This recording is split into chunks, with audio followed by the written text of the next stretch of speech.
प्रस्तुत है कार्यक्रम परिमल। परिमल के आज के इस अंक में आप सुनेंगे एक परिचर्चा। विषय है राजभाषा हिंदी व हिंदी भाषा, एक अवलोकन।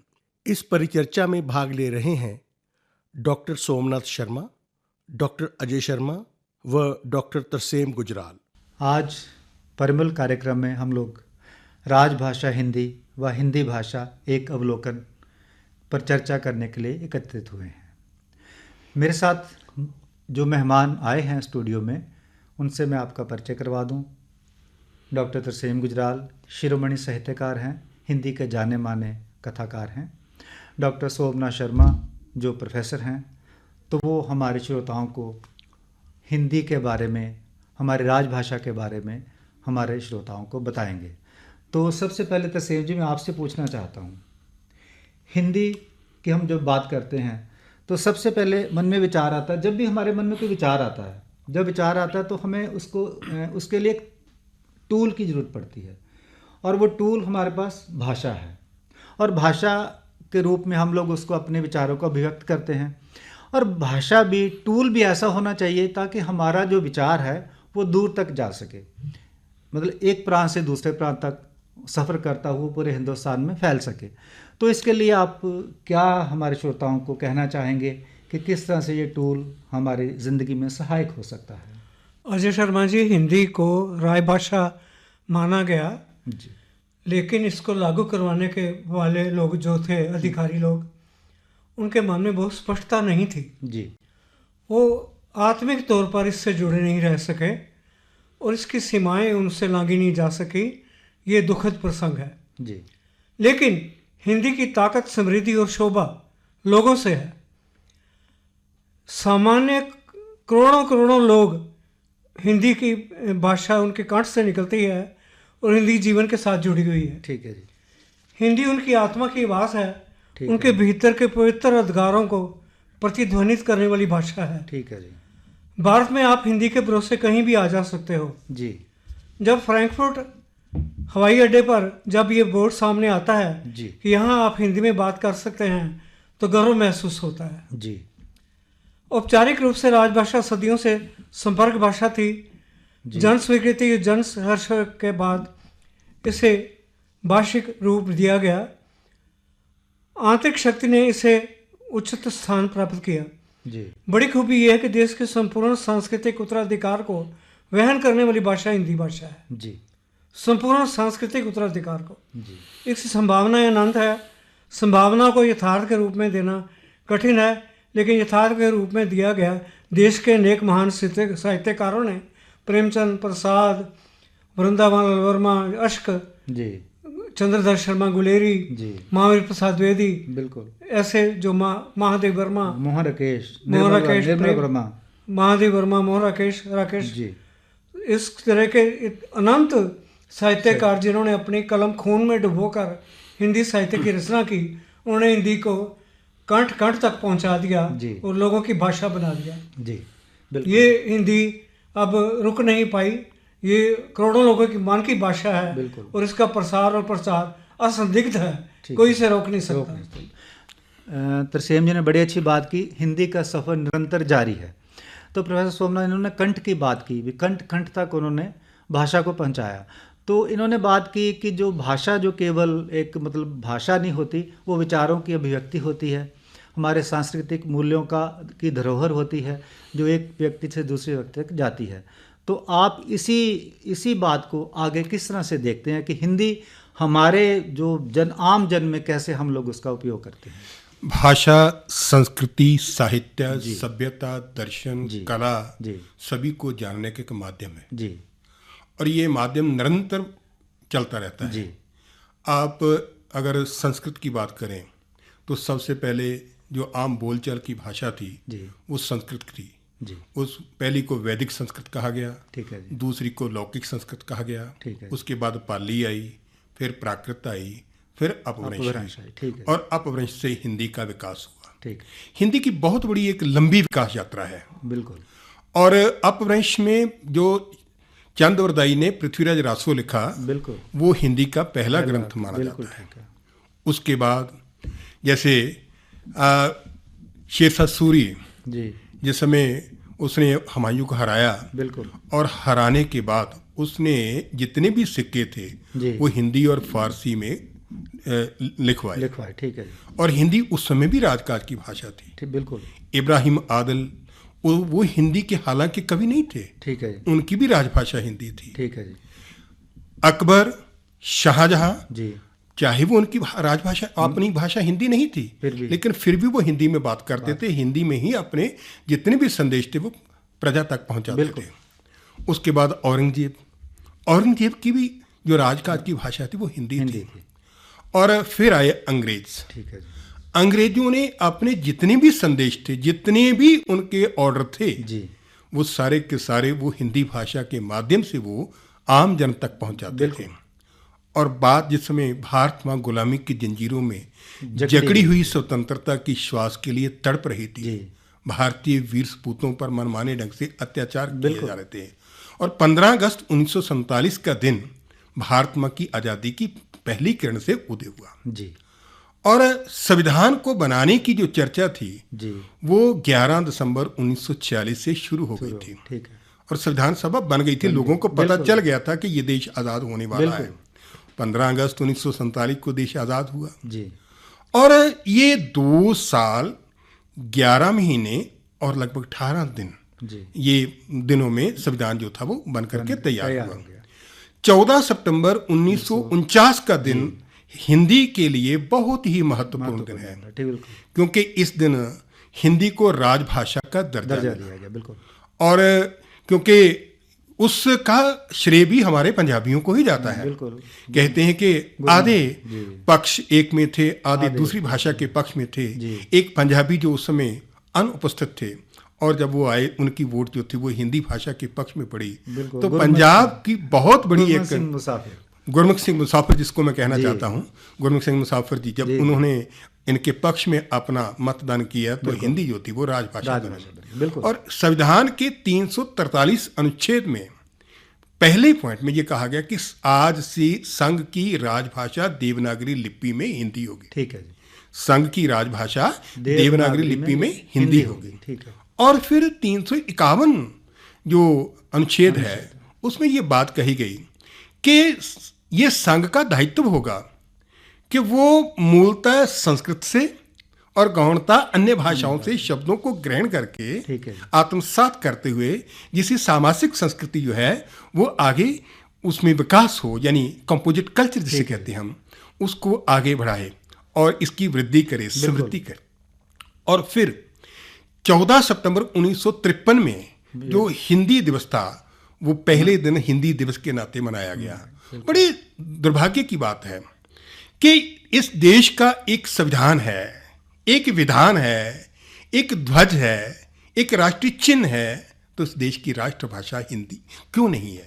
क्योंकि हिंदी को राजभाषा का दर्जा मिला है, राष्ट्रभाषा का दर्जा नहीं मिला। बिल्कुल ठीक है। क्योंकि बिना वाणी के राष्ट्र गूंगा है, बिल्कुल बिना वाणी के राष्ट्र गूंगा है।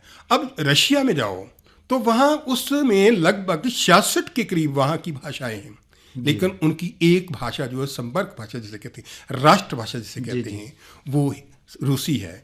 और बड़ी मजेदार बात है, किसी भी देश में भाषा दिवस नहीं मनाया जाता, रशियन डे नहीं मनाया जाता, जर्मन डे नहीं मनाया जाता, फ्रेंच डे नहीं मनाया जाता।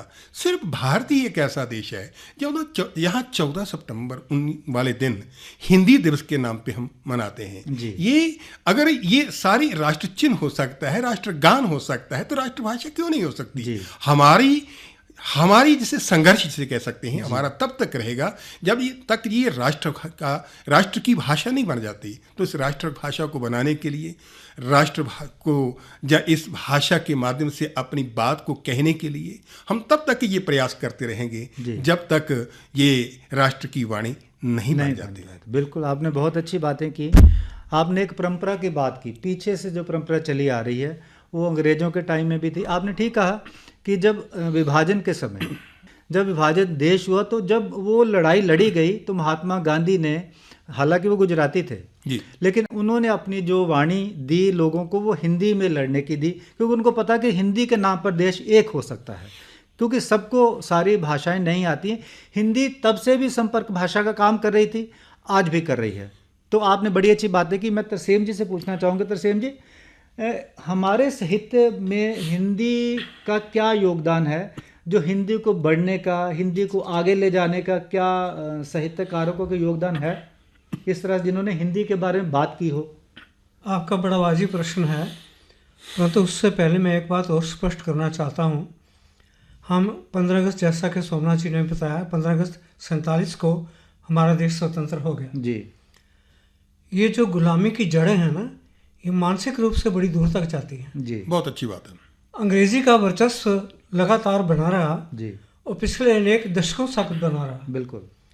और मैं आज आपके सामने और जो सभी लोग आकाशवाणी से जुड़े हुए जी। हैं उनके सामने ये स्पष्ट करना चाहता हूँ कि हिंदी का दर्जा अंग्रेजी के मुकाबले में कहाँ है। ठीक है दुनिया में कितनी भाषाएं, इसके बड़े रोचक आंकड़े हैं जी, इनमें छुपा है हिंदी का वजन। जी, संयुक्त राष्ट्र के अनुसार दुनिया में बोली जाने वाली भाषाओं की अनुमानित संख्या 6,809 है। ठीक है इसमें 90% भाषाओं के बोलने वाले उनकी संख्या लगभग 1 लाख से भी कम है। जी, वहीं लगभग 150-200 भाषाएं ऐसी हैं जिन्हें 10 लाख लोग से ज़्यादा बोलते हैं। अंग्रेजी को लेकर एक भ्रम बना रहता है कि दुनिया की सबसे अधिक बोले जाने वाली भाषा है, ऐसा है नहीं। वास्तव में चीन की मंडारिन, जिसे आमतौर पर मंदारिन कहते हैं, अकेली ऐसी भाषा है जो दुनिया में सबसे ज़्यादा 1.12 अरब लोगों द्वारा बोली जाती है। इसके बाद दूसरे क्रम पर स्पेनिश और तीसरे क्रम पर अंग्रेज़ी आती है। अगर इससे भाषाई विविधता के रूप में देखें, उर्दू मिली हिंदी बोलने वालों को छोड़ दें तो मंडारिन स्पेनिश और अंग्रेज़ी के बाद दुनिया की चौथी सबसे बड़ी बोली जाने वाली भाषा, लेकिन उर्दू ज़ुबान के साथ बोली जाने वाली भाषा हिंदी को जोड़ लें तो ये दुनिया की तीसरी सबसे बड़ी ज़्यादा बोलने वाली भाषा है। ये बहुत ही अच्छी बात आपने कही है सर। अच्छा, दूसरा प्रश्न का दूसरा हिस्सा जो इनका था वो था साहित्य का। साहित्य भावनाओं के साथ संप्रेषित होता है जी, और भावनाओं को द्वेलित करता है। जी, और साहित्यकार कथा के माध्यम से, कविता के माध्यम से, नाटक के माध्यम से या चिंतन के माध्यम से अपनी पुस्तकों में ज्ञान देते हैं, साथ ही भावनात्मक प्रतिध्वनि भी अभिव्यक्त करते हैं। उसमें रिश्तों की महत्व भी होती है। उसमें माता पिता के संस्कार, गुरुजन की आशीर्वाद, बच्चों को ये एहसास करवाना कि उनकी पीढ़ी को कहाँ से क्या क्या रोशनी मिल सकती है, ये सब साहित्य प्रदान करता है। जी, गुरुदेव रविंद्रनाथ टैगोर, प्रेमचंद, यशपाल, मोहन राकेश और अनेक कमलेश्वर और नई पीढ़ी में रमेश बत्रा, रमेश बख्शी, ऐसे कितने ही, शुभशा प्रेमवदा, रजनी, राजी सेठ, आपका अपना नाम अजय शर्मा, और कहीं आप जोड़ लें तो मेरा नाम भी जोड़ सकते हैं। हम सब ने जोड़ लीजिए। सद्भावना के साथ ये प्रेषित करने की कोशिश की है कि हिंदुस्तान में भारतीय उच्च मूल्यों को प्रेषित किया जाए ताकि वर्तमान पीढ़ी और आने वाली पीढ़ी आदर्शों को ग्रहण करते हुए, वर्तमान से टकराते हुए यथार्थ को समझ सकें। इसके लिए साहित्य का बहुत बड़ा योगदान है जिसे ढुटराया नहीं जा सकता। बिल्कुल, आपने बहुत अच्छी बातें की। मैं एक बात सोमनाथ जी रखना चाहता हूँ जी, कि हिंदी पर संकट, हम कहते हैं कि हिंदी पर संकट है। मुझे नहीं लगता कि हिंदी पर संकट है। हम पंजाब में रहते हैं, पंजाब में रहते हुए मुझे लगता है पंजाब का गांव का व्यक्ति भी हिंदी समझता है। उसका कारण है, इतनी अखबारें बाहर से आई हिंदी की, जी, कितनी, मैं नाम लूँगा तो बहुत अखबारें, तो सारी अखबारें पंजाब में खप गई हिंदी की। जी, इसका मतलब ये है कि गांव के लोग भी हिंदी समझते हैं, जी। हिंदी बोलते हैं। हिंदी पर संकट, जैसे आपने पहले बताया, हिंदी पर संकट कभी नहीं रहा। चंद बरदाई की आपने बात की, पृथ्वीराज रासो की बात की, तो मुझे लगता है वो जो रावी नदी के किनारे आज भी साहित्यकार की वो देन है। आज भी वहाँ के जो लोग हैं ना उस किनारे पर, वो चंद बरदाई, पृथ्वीराज रासो में से उसके शब्द, उसके अल्फाज वहाँ बोले जाते हैं। तो हिंदी का इतना बड़ा भाषा का योगदान उन्होंने दिया। तो ऐसे ही हिंदी अब अखबारों के माध्यम से जहाँ पर आई है, तो आई है तो हर घर घर में पहुँची है। तो अगर हिंदी नहीं आती तो अखबारें चल ही नहीं सकती थी, जहाँ बाजार ढूंढ ही नहीं सकती थी। तो आप को लगता है कि क्या हिंदी के ऊपर कोई ऐसा संकट है? मुझे नहीं लगता कि हिंदी के ऊपर कोई संकट है। हिंदी बहुत अच्छी संपर्क भाषा बनी हुई है, पूरे देश में बनी हुई है। वो दूसरी बात है कि अभी तक वो राष्ट्रभाषा नहीं बनी। ठीक है, भाषा के नाम पर दीवारें गिर जाती हैं, बर्लिन की दीवार गिर गई थी, भाषा के नाम पर दीवारें गिर जाती हैं, बंगाल की दीवार गिर गई थी, भाषा के नाम पर फिर एक हो गए। तो आप क्या सोचते हैं इसके बारे में? यहाँ तक अपने भाषा में के नाम पर दीवारें बनी भी हैं, गिरी भी हैं जी। और ये राजनीतिक स्वार्थों की वजह से जी, राजनीतिक स्वार्थों की वजह से हिंदी जो है वो आज राष्ट्रभाषा नहीं बन सकी। जी, जबकि पूरे के पूरे कश्मीर से लेकर कन्याकुमारी तक, जी, रामेश्वरम से द्वारका तक जी, पूरे देश को जोड़ने वाली संपर्क भाषा एक ही हिंदी है। हिंदी है। और हिंदी एक ऐसी भाषा है जैसे हमारा किसी भारतीय भाषा के साथ कोई विरोध नहीं है। कोई विरोध नहीं, भारतीय भाषाएं तो नदियां हैं, बिल्कुल, और हिंदी एक महानदी है। बिल्कुल बिल्कुल। और इस महानदी में सारी की सारी नदियां प्रवाहित हो रही हैं और श्रेय और प्रेय भी है हिंदी श्रेय, का। हाँ, श्रेय मिल रहा है। बिल्कुल। और रही बात आपने साहित्य की बात कही, तो साहित्य के माध्यम से भाषा का बहुत विकास हुआ है। जी, हमारा साहित्य जिसमें तुलसीदास ने रामचरितमानस लिखी, बिल्कुल, और आज वो विदेशों में भी जितने भी हमारे प्रवासी, हमारे भारतीय जितने भी विदेशों में गए, वहाँ मंदिरों में जाकर के इसका प्रचार प्रसार ही कर रहे हैं। चाहे वो उनका धार्मिक एक साधन है, धार्मिक वृत्ति है, लेकिन उसके माध्यम से लोग उस भाषा को सीखते हैं। जी, भाषा का विकास बहुत बड़ा हो रहा है। जी, हिंदी रुक नहीं रही और रुकेगी भी नहीं, बिल्कुल, क्योंकि भाषा तो बहता नीर है, बिल्कुल, और बहता हुआ नीर कभी रुकता नहीं है। विदेशों में आज 600 के करीब जो विश्वविद्यालय हैं, उनमें से हिंदी का पठन पाठन हो रहा है। ऐसा नहीं है कि हिंदी का विकास, क्योंकि विदेश जितना भी, ऑस्ट्रेलिया आप देखिए, मॉरिशस है, बिल्कुल, सूरीनाम है, त्रिनाड है, फिजी है, इवन खाड़ी देश है, वहाँ हिंदी का प्रचार प्रसार है। और भारत में ही अगर लगा लें तो 60% लोग जो हैं वो हिंदी को पढ़ते, लिखते, बोलते, समझते हैं। 37% जो लोग हैं वो अन्य भाषाओं को समझते हैं, और मात्र 3% लोग जो हैं वो अंग्रेजी को जानते समझते हैं। बिल्कुल। और फिर भी अंग्रेजी आज हम पर क्यों हावी है?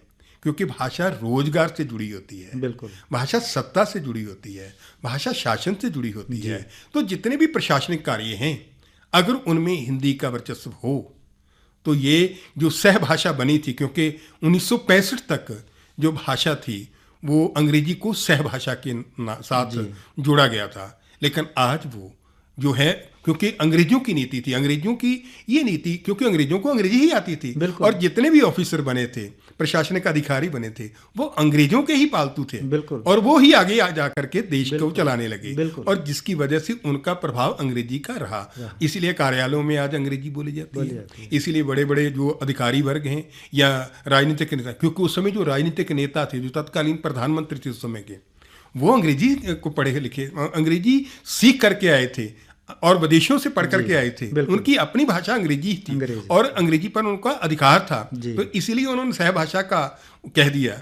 जबकि कोई संवैधानिक पद पर बैठा हुआ व्यक्ति भाषा को सहभाषा नहीं कह सकता, थोपी हुई भाषा नहीं कह सकता, आरोपित भाषा नहीं कह सकता, और कहना भी नहीं चाहिए। और अगर उस दिन से ही ये लागू की होती कि पूरे देश में देश को जोड़ने की एक ही भाषा होगी, तो शायद आज हमें इन चीज़ों की जरूरत ना पड़ती, भाषा दिवस मनाने की जरूरत ना पड़ती, हिंदी दिवस मनाने की जरूरत ना पड़ती, और हो सकता है कि ये सभी प्रकार की जो चर्चाएं हैं वो भी करने की जरूरत ना पड़ती, क्योंकि हिंदी का विकास इतना हो चुका होता, इतना साहित्य समृद्ध हुआ। अभी आपने बात की महात्मा गांधी की। महात्मा गांधी खुद गुजराती थे और उन्होंने हिंदी के विकास में बहुत बड़ी भूमिका अदा की और कहा कि राष्ट्रभाषा यही होनी चाहिए। और सबसे बड़ा श्रेय जो है स्वामी दयानंद को जाता है, क्योंकि स्वामी दयानंद जो थे वो संस्कृत में अपने विचार दिया करते थे, उपदेश दिया करते थे। और जब उनको कहा गया और उन्होंने कहा कि मैं अपने सारे के सारे जो विचार हैं, जो प्रवचन है, वो हिंदी में दूंगा, उनका बहुत बड़ा योगदान रहा हिंदी के विकास में स्वामी दयानंद का, विवेकानंद का, राजा राममोहन राय का और बाल गंगाधर तिलक का। हम अंग्रेजी के विरोधी नहीं है, इसलिए विरोधी हैं क्योंकि अंग्रेजी के माध्यम से हमारे शहीद आजम को शहादत देनी पड़ी। ऑर्डर अंग्रेजी में पास हुए, ये व्यापारियों की भाषा है, दुकानदारों की भाषा है, संतों की भाषा है, भक्तों की भाषा है, ये जोड़ने की भाषा है। जितना व्यापार हम जितना भी करते हैं वो सारा हिंदी के माध्यम से करते हैं, और जितने भी तीर्थ स्थानों पे जाते हैं हम वहाँ बातचीत हिंदी में करते हैं। तो हिंदी का विकास हो रहा है। और आज भी पत्रकारों को, जैसे अभी आपने कहा कि पत्रिकाओं की बहुत बड़ी भूमिका रही, तो सबसे पहले जो पत्रिका उदंत मार्तांड 1826 में हुई, और भारतेंदु हरिश्चंद्र जो पहले व्यक्ति है, कवि उन्होंने जो कवि वचन सुधा जो थी, फिर हरिश्चंद्र मैगजीन, फिर बाल बोधनी, ये पत्रिकाओं का उसने शुरू की। महावीर प्रसाद द्विवेदी, बिल्कुल सही बात आपने कही, 1900 में महावीर प्रसाद द्विवेदी सरस्वती पत्रिका के संपादक बने, और उन्होंने हिंदी को समृद्ध किया और परिमार्जित किया, सुसंस्कृत किया, विकसित किया, बहुत बड़ी भूमिका अदा रही है। तो हिंदी अपनी आबाद गति से निरंतर बढ़ रही है, और इसको कोई रोक नहीं सकता, और रोकना होगा भी नहीं, क्योंकि ये तो बहता प्रवाह है, बहती नदी है, बहता नीर है, ये तो बहता जाएगा। और एक आपको बात महत्वपूर्ण बता रहा हूँ, जैसे अभी कहा कि सबसे अब ये दुनिया की दूसरी भाषा बनने जा रही है सर। पहले नंबर पे थी अंग्रेजी, जिसमें लगभग 1.5 अरब लोग जो हैं वो इसको पढ़ते थे, समझते थे, बातचीत करते थे।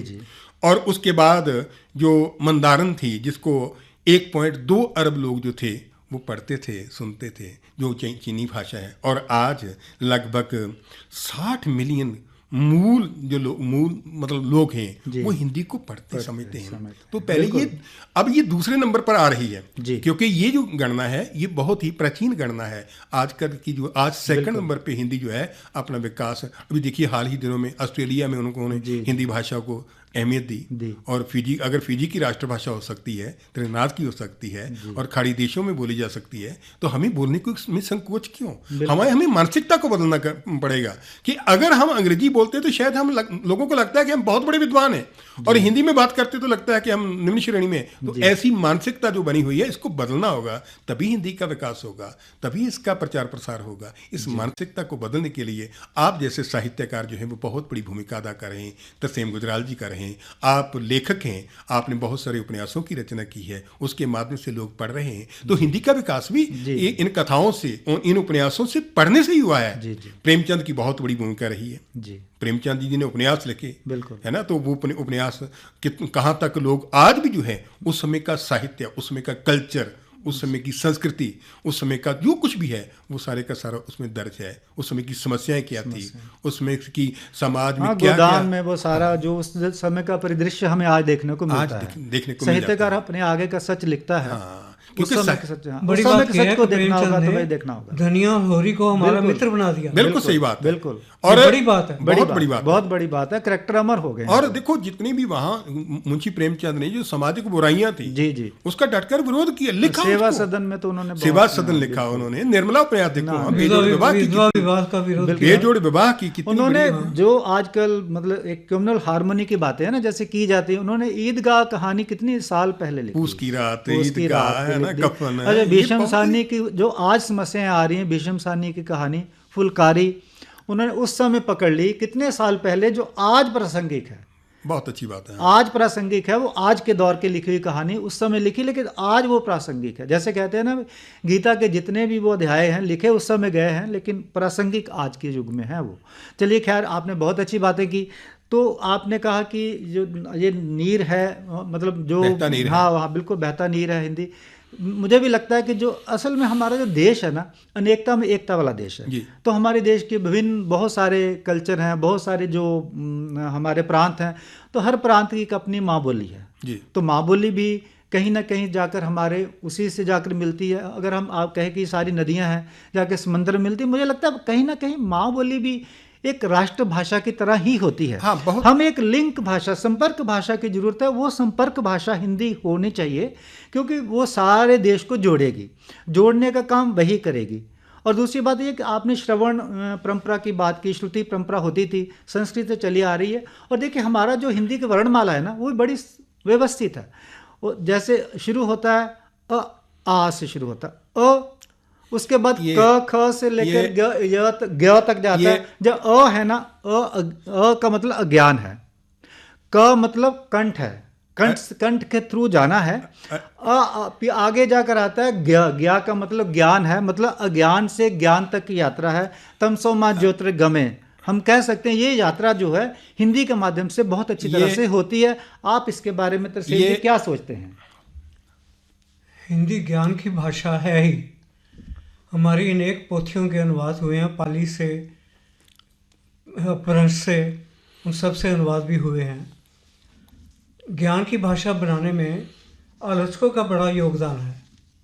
रामविलास शर्मा ने वेदों के माध्यम से जो हमारे पास ज्ञान आया जी, उसकी इतनी अच्छी व्याख्या की है कि हम उनको मार्क्सवादी आलोचक कहते कहते संशय में पड़ जाते हैं कि इतना बड़ा विद्वान ऐसे ज्ञान को हमारे सामने ला रहा है। तो ये उनके ज्ञान की परंपरा आलोचकों ने बहुत अच्छे ढंग से, हजारी प्रसाद द्विवेदी ने इसको बहुत विकसित करने की कोशिश की।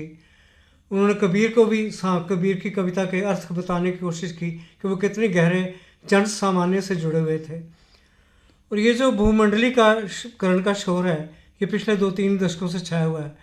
अगर आप व्यापार करने के लिए जाएंगे तब भी आपको जन सामान्य से जुड़ना पड़ेगा, और जन सामान्य की भाषा हिंदी है।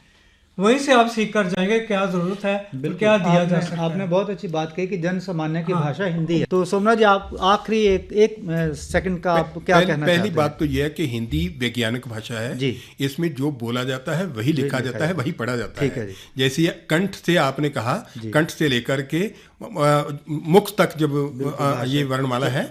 और आप दोनों मेहमान हमारे स्टूडियो में आए, आपने बहुत अच्छी बातें हमारे श्रोताओं को बताई। मैं आपका स्टूडियो में आने के लिए बहुत बहुत धन्यवाद करता हूं। आपका बहुत बहुत धन्यवाद। बहुत बहुत आभार अजय जी, आपका भी और आभार। अभी आप परिमल कार्यक्रम में एक परिचर्चा सुन रहे थे जिसका विषय था राजभाषा हिंदी व हिंदी भाषा एक अवलोकन। इसमें भाग ले रहे थे डॉक्टर सोमनाथ शर्मा, डॉक्टर अजय शर्मा व डॉक्टर तरसेम गुजराल। इसी के साथ परिमल का आज का अंक संपन्न होता है। प्रस्तुति सहायिका अस्मिता सूद, पेशकश सोहन कुमार।